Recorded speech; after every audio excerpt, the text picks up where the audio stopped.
Dear students, hope you're all doing well and safe. My name is Maham Khalid and I'll be your teacher for this unit. And the title of this unit is Socialization. Now, before I start explaining you the whole process of socialization, I would first like you to understand the very basic word social. Okay. Now, anything that is related to the society, the rules and regulations, the norms, the values, the ideas, the functioning, anything related to the society comes under the term social.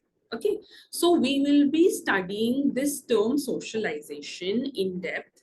Okay, and we will be covering the multiple aspects of this unit. Okay, so firstly, we'll be establishing the meaning, the understanding, and the very definition of the term socialization. Okay, after this, we'll be discussing about the types of socialization. Okay, so under this, we will discuss about primary socialization, secondary socialization. We will discuss about desocialization, gendered socialization.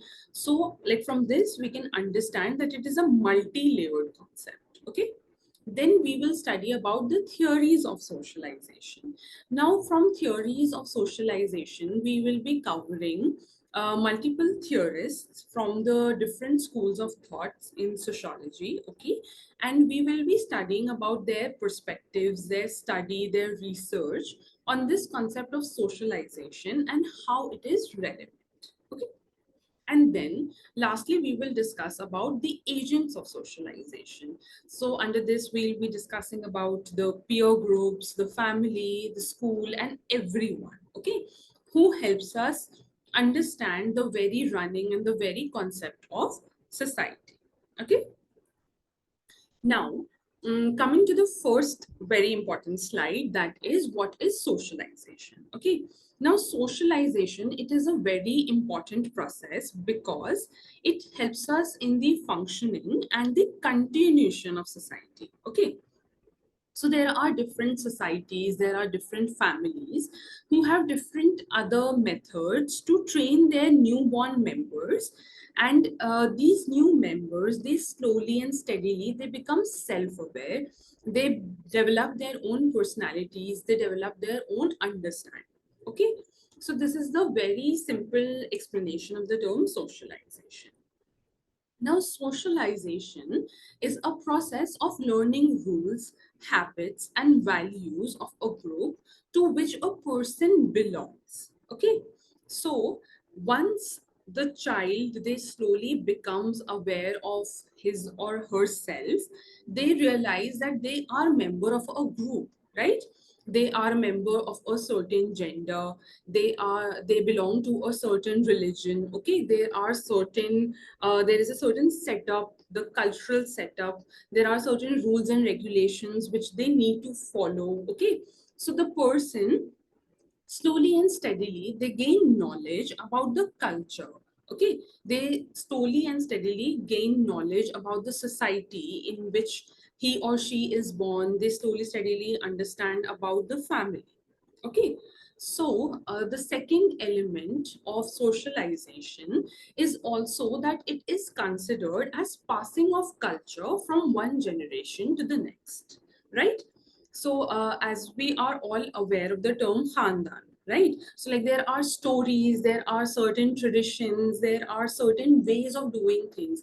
Now while I say there are certain norms, there are certain rules, so ऐसा नहीं है that these are written somewhere. Okay, कोई written में rules and regulations नहीं है. These are just traditions, these are just practices that gets passed from one generation to the next generation. Okay, and this is very well known as the process of socialization because through this, children learn about their family traditions, children learn about their elders, their stories, their struggle, okay? And then they preserve all these ideas, and then they preserve all this knowledge, and then they pass them on to the next generation as they grow older, okay? So, socialization is a very important element of a person growing up, because they become knowledgeable about the culture, and they also become aware of themselves. Okay, so they gain multiple and layered knowledge of themselves. Okay, so what is right, what is wrong, a person learns all this through socialization only. Okay, now, moving forward, we'll be discussing about the different types of socialization. So, under this, I would first like you to understand the primary socialization. Okay. Now, this is the most easy form of socialization. Okay. And it is very important. So, primary socialization, this happens during infancy to childhood. Okay, so like when a person is rightly born and till the time they grow up to a certain age. Okay, so this phase of socialization, it usually takes place within the family. Okay, so during this phase, the child, before like they start to develop their cognitive skills, they start to develop their motor physical skills, right? Like hand movements and basic things. So they learn about language, they learn about certain behavior, they learn about the structure of family, they learn about like society, like who is close, who is distant, right? So it is through primary socialization that the foundations for the later learning are laid. Okay, so like this is the most like this is the phase where the person have the most basic knowledge. Okay, and they learn about the behavior of people, and they learn about language. Okay. Moving forward, we will be studying about the secondary socialization. Okay.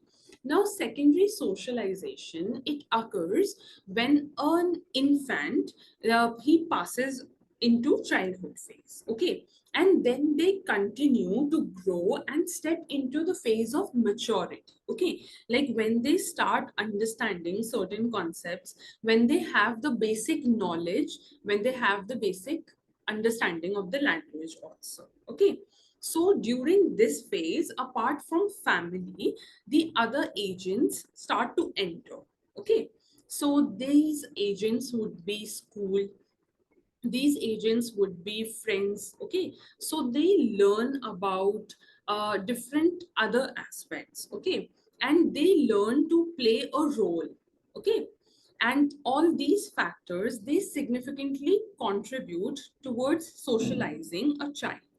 Okay, so different kind of social interaction through the help of these agents like schools and friends, they help the child to learn about moral standards, they help the child to learn about the customs and principles of their society, they learn about culture. Okay, so like for example, like when you get your admission in a school, right? So slowly and steadily you will learn about the society, right? You will learn about, like for example, if you are going to an Indian school, right? So you will learn about the Indian freedom struggle, how like how people sacrifice themselves, how people fought for the Indian freedom. So like you become aware. Okay, like where are you living, in which kind of society do you exist. So you learn about the moral standards, you learn about the principles, you learn about the foundations of your culture. Okay, so that is why secondary socialization is another very important aspect of socialization. Now, after secondary socialization comes the age of reflexivity. Okay, when a person steps into maturity, okay, and they develop a critical thinking, right? So now we will be discussing about the gender socialization. This is the most common yet very important form of socialization. Okay, So the gender socialization, it can be understood as the process by which different agents of socialization, they shape the thoughts of a child, okay, and they make them learn about different gender roles. Okay. Now gender roles is the very basic functioning of society. Okay. But before this, I would like you to understand the difference between the terms gender and sex. Okay. Now, while sex is something biological, right? Gender is something which is socially constructed, right? So there are certain roles, like the way women dress, like the way men dress. Okay, the gender roles, for example, women are often attributed as the homemakers, right? But whereas men are attributed as the breadwinners of the family. कि भाई लड़का है तो that they are going to earn. Okay, और अगर लड़की है तो mostly she'll get married, okay, and then she'll just take up the role of a homemaker, right? So there is this relationship between the groups of men and women, and these are the gender roles which are attributed to a certain person. Okay, so if I'm identifying that I am a woman, so the role of the gender role of a woman will be attributed to me. That role will be assigned to me. Okay. But sex is something biological. Okay. Like it depends upon our reproductive organs. Okay. So like once you're an infant, जब आप एक छोटे बच्चे होते हो, you are not aware. Okay, you're just like comprehending. अभी तो सिर्फ हाथ वाथ हिलाना ही आ रहा होता है, and you just like fail to understand the concepts of male and female. But who helps us to understand all this? We receive a series of clues and hints from our adults, from our elders in our family, in the society in general. Okay, because there are different adults and elders, they have different ways of managing the infants. Okay, so the infants, they learn quite a lot from their visual and from the symbolic indicators. Okay, now what are these symbolic indicators? Is the way basically कि लड़कों को तो blue color अच्छा लगता है, and if it's a girl, then she will most likely love the color pink. Okay, and अगर लड़की है तो like you will most likely give them a doll to play with, whereas if it's a boy, then you will most likely buy a car as a gift for them, right? So these are all these symbolic indicators, right? So also the way of dressing plays a very crucial role in this, right? So if there are trousers, if there are like shirts and t-shirts, they are usually given to boys, right? And like if it's beautiful skirts and flowy gowns and stuff like that, then they usually go to girls. Okay, so these are all the symbolic indicators, and these are like the hints and the clues that we get from our adults. Okay, like the very differentiation and the very like restriction, this starts at a very early age, and this speaks volumes about the society we grew up in. Okay, now, under this, we will be discussing the concept of third gender. Okay. Now, over the time, the gender, it is, like no longer fixed with the concept, with the binary concept, right? So, like a person can neither accept like they are not even male or they are not even female. Okay. And they identify themselves as a third category, which is referred to as the third gender. Okay, so this concept of third gender, it is usually given to a person who does not want to be recognized either as a male or a female.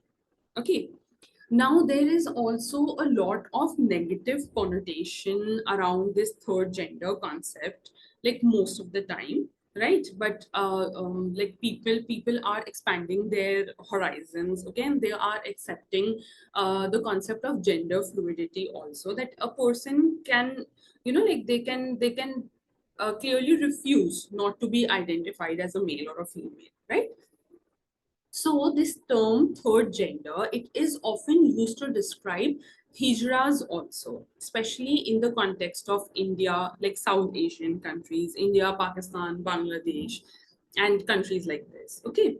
So the third gender, it is also associated with the term queer, okay, wherein a person is like they just want to be gender fluid, right? Like they are not identifying themselves as male and female, and they're like, like we are just this third gender, and like there is no sexual connotation that should be attached to us. Okay. So under gender socialization, we studied three aspects. We studied the differentiation between the gender and sex. We studied about the symbolic indicators which we receive as hints from the society and from our adults. Okay. And then we studied about the concept of third gender and gender fluidity. Clear?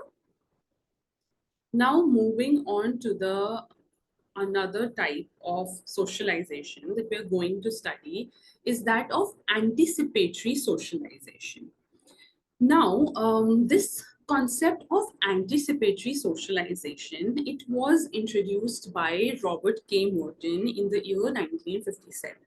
Okay, now, this is a process of socialization where someone is consciously socialized for future occupations, for positions and social relationship, which means that like we adapt certain style of speaking, certain style of sitting, of getting up, certain style of expressing ourselves because we want to be socialized, we want to be a part of a certain social group. Okay, so there are certain researches, there are certain theories who also suggest that parents are the primary source of anticipatory socialization. So like for example, like you are preparing for an interview, okay, and like you are reading the list of questions that you might be asked about, right? Or if you want to like be a part of a certain school, so your parents kind of train you, they kind of like they kind of make you understand about like different things about the alphabets and all this stuff, right? And another example that is also given in your book would be that a child is made to leave home to stay in boarding school with the anticipation of better socialization. So like like how parents, they understand the situation and they motivate their child, like that you can leave this home and you can stay at a hostel or a boarding school, right? You will learn better discipline there, right? Your way of communication, your way, like you will be groomed in a very nice way that could not be done in any other place. So this is anticipatory socialization, when we consciously learn certain aspects, okay, when we consciously learn about certain occupation and position and we want to join a particular group, okay, so we want to fit into that group, and therefore we consciously socialize so that we can be nicely fit into that social group. Okay. Now, let's move to another type of socialization, and that is re-socialization. Okay. Now, re-socialization, it refers to the process of leaving certain behavior patterns. Okay. And when we leave those already learned patterns, when we already leave those learned roles in order to adapt new ones, because we are moving ahead in life. Okay, so basically, re-socialization would be leaving all the learned behavioral patterns, behavioral roles behind, and learning and transforming oneself in order to accept another role at another stage of life. Okay, so a person, like they might realize that whatever they have learned about this particular concept, it was not good. Okay, and on the basis of their past experiences, they think that like we should leave this kind of thinking and we should learn about new manners and new values, okay, from what we had learned previously. right? So a very common example for this would be that a girl is about to get married, okay, and they are often re-socialized because they receive a lot of advice from so many different people, and especially from her parents, because like they tell them that you are stepping into a different phase of your life, okay, and like it will be a new house, okay, like there will be new members. So they help her understand about the various concepts, and they help her understand about how life is going to change, so that it gets easier for the girl to adjust in her husband's home with the new set of people. So like this is kind of re-socialization also, because a person gets super comfortable in their own place and at their own home, okay, and you are like stepping into a new phase, and that too like a new house with all new different people who will have their own like perception, who will have their own understanding, and who will have their own viewpoints, okay. So by far, like whatever types of socialization that we have studied, one thing is pretty much common in the process of socialization is that it is a lifelong process. Okay, like there is no particular time frame in which you will be socialized. So, like right at the time from which you've been born till the time you die, you constantly adopt, okay, different values, different behaviors according to the patterns of your life. Okay, so like sticking to this thought only, we'll be studying about the adult socialization. Okay, now this type of socialization, it takes place in adulthood when individuals adapt to new roles such as that of husband or a wife or an employee, right? So जैसे ही आप पैदा होते हो ऐसे ही तो आप different different roles नहीं adopt कर लेते हो ना. You gradually grow, you gradually learn, schooling complete होती है, under graduation complete hoti hai, then you select a course of career which in which way you want to pan into, right? And at that time only you adopt these new roles, okay. So basically this whole concept is related to the needs and the wants of the different phases of your life, right? So in this you learn about like different aspects of your roles and each phase of your life which will demand a new you, okay. So you will continuously learn and they learn the different aspects of socialization. So the younger generation, they continues to be socialized by their adults, okay. Similarly, how their adults were once socialized by their even other older generation, okay. तो हमने हमारे parents से learn करा, हमारे parents ने हमारे grandparents से learn करा, and this process of socialisation goes on, okay. और इस बीच में जिस तरह से सोसाइटी चेंज होती है, जिस तरह से सोसाइटी पैन होती है, तो ये different aspects of socialisation, different values, behaviours, ये सब चेंज होते रहते हैं throughout the different experiences of the generation, okay. So apart from family, the adult socialization, it continues to take place through the other agents of socialization also, okay, like your workplace, like the clubs for recreation or some religious institutions, right? So like one fine day you are reading about a cult or something, right, and you get infatuated and you find it very interesting, right? So you kind of read about it even more, then you join a particular group, right? And then you think that like this is a very nice way, so you're getting socialized into that particular group, right? It can be a recreational group or it can be a religious group, right? So basically, like here, I would just like to conclude by saying that the society keeps changing, and so does the concept of the style of socialization. It also keeps changing, and it is a lifelong process. It does not have any fixed time period. Okay, so hopefully, the very definition of socialization and the types of socialization is clear to you. Thank you so much.